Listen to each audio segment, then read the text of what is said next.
सहारनपुर का ये अमन विहार और विकासपुरी इलाके का बीच का हिस्सा है और इसी गली के अंदर जो है डॉक्टर अदील अहमद जो है किराए के मकान पर रहा करते थे और यहीं से बताया जा रहा है कि उनकी गिरफ्तारी जो है वो हुई थी।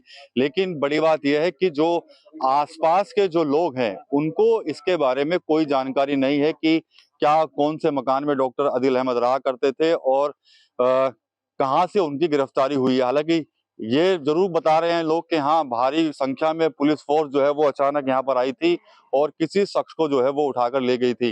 डॉक्टर अदील अहमद रथार वही है जो सहारनपुर के एक प्राइवेट हॉस्पिटल में जॉब कर रहे थे, एमबीबीएस एमडी है। लेकिन जब उनकी गिरफ्तारी हुई और उसके बाद जो खुलासे हुए तो वो बेहद ही चौंकाने वाले थे। जम्मू कश्मीर पुलिस ने सहारनपुर से डॉक्टर अदील अहमद को गिरफ्तार किया था और उसके बाद जब जम्मू पुलिस उनको अपने साथ ले गई तो डॉक्टर के लॉकर से जम्मू के अंदर AK-47 जैसा हथियार जो है वो बरामद हुआ। कुछ तो सस्ता लो, सब बढ़िया लो, इसमें क्या खास बात है? थोड़े में ज्यादा स्वाद, यही तो है इसकी खास बात।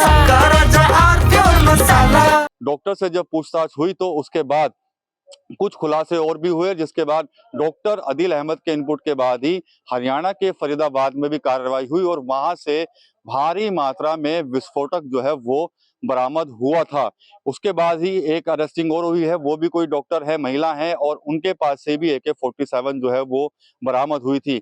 अब पुलिस इस मामले की जांच कर ही रही थी कि अचानक कल देर शाम दिल्ली के अंदर भी एक बड़ा ब्लास्ट जो है वो देखने को मिला, जिसके अंदर 8 लोगों की जान जो है वो चली गई। अब कई सवाल जो हैं वो खड़े हो रहे हैं और इसके अलावा सहारनपुर पुलिस भी अब अलर्ट पर आ गई है, क्योंकि जिस तरह से सबसे पहले सहारनपुर से डॉक्टर अदील अहमद की गिरफ्तारी होना और उसकी निशानदेही पर AK-47 और विस्फोटक मिलना, तो ये कहीं ना कहीं लग रहा है ऐसा कि ये पूरा एक नेटवर्क था जो एक बड़ी प्लानिंग जो है वो कर रहा था देश के अंदर।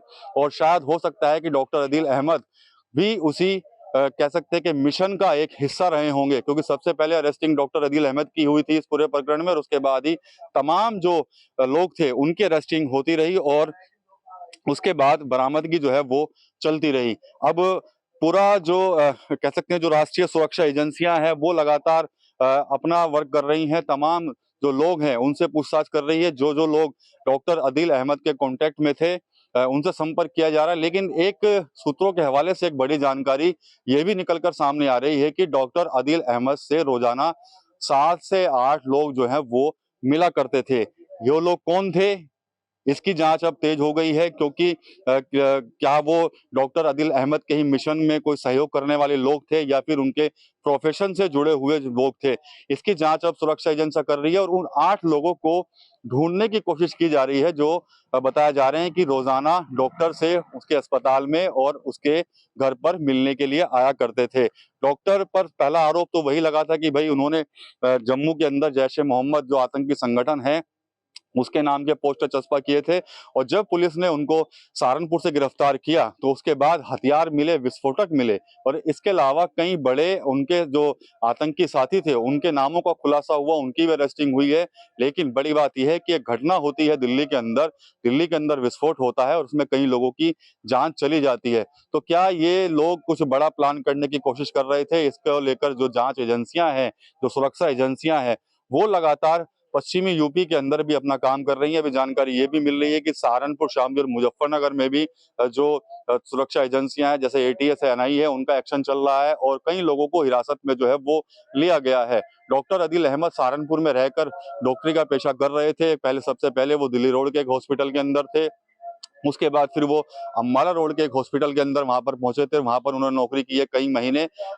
उनके साथी जो डॉक्टर थे उनसे भी पुलिस और जो सुरक्षा एजेंसियां हैं वो पूछताछ कर रही हैं। इसके अलावा जो जो उनके साथी रहे, चाहे वो डॉक्टर्स हैं जो कोई भी है, उनके सबके मोबाइल नंबर जो है वो पुलिस ने अपने रडार पर ले लिए हैं। लोकेशन सबकी ट्रेस हो रही है, साथ ही साथ उनके जो बैंक अकाउंट्स हैं या फिर सोशल मीडिया अकाउंट्स हैं उनको भी चेक किया जा रहा है कि आखिर किस किस नेटवर्क से कौन कौन लोग जो है वो जुड़े हुए थे। तो देखा जाए तो बड़ा मामला है और सुरक्षा एजेंसियां लगातार इसमें पर काम कर रही हैं और जब से दिल्ली के अंदर ब्लास्ट हुआ है उससे तो पूरे देश के अंदर एक कह सकते हैं कि हाई अलर्ट है। और बात कर लें सहारनपुर की, तो सहारनपुर में भी जब दिल्ली की घटना हुई थी उसके बाद तुरंत ही पुलिस प्रशासन जो है वो पूरा एक्टिव मोड में आ गया था और पुलिस के द्वारा जगह जगह चेकिंग जो है वो की गई थी।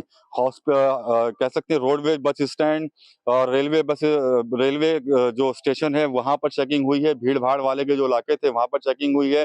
डॉग स्क्वाड को लगाया गया था, बॉम्ब स्क्वाड थी वहां पर। तमाम जो अधिकारी थे वो देर रात से ही चेकिंग जो है वो कर रहे थे। हालांकि जो अधिकारी हैं सहारनपुर जिले के, उन्होंने अभी तक कोई भी मीडिया के सामने आधिकारिक रूप से बयान नहीं दिया है, क्योंकि अभी सुरक्षा एजेंसियां जो है वो काम कर रही हैं। अधिकारियों का कहना है कि जो सुरक्षा एजेंसियां हैं उनके पास जो जो इनपुट है वो अपना तरीके से काम कर रही हैं। इसके अलावा जो स्थानीय पुलिस की जो खुफिया इकाइयां हैं उनको भी अलर्ट किया गया है और ऐसे लोगों को चिन्हित किया जा रहा है जो डॉक्टर अदील अहमद और उनसे संपर्क करने वाले लोगों के साथ सीधे तौर पर जुड़े हुए थे। टीवी 9 यूपी के लिए सहारनपुर से विकास कपिल। थोड़े में ज्यादा स्वाद, यही तो है इसकी खास बात। वाओ मम्मा, क्या स्वाद है। अरे मेरे राजा, का राजा और प्योर मसाला।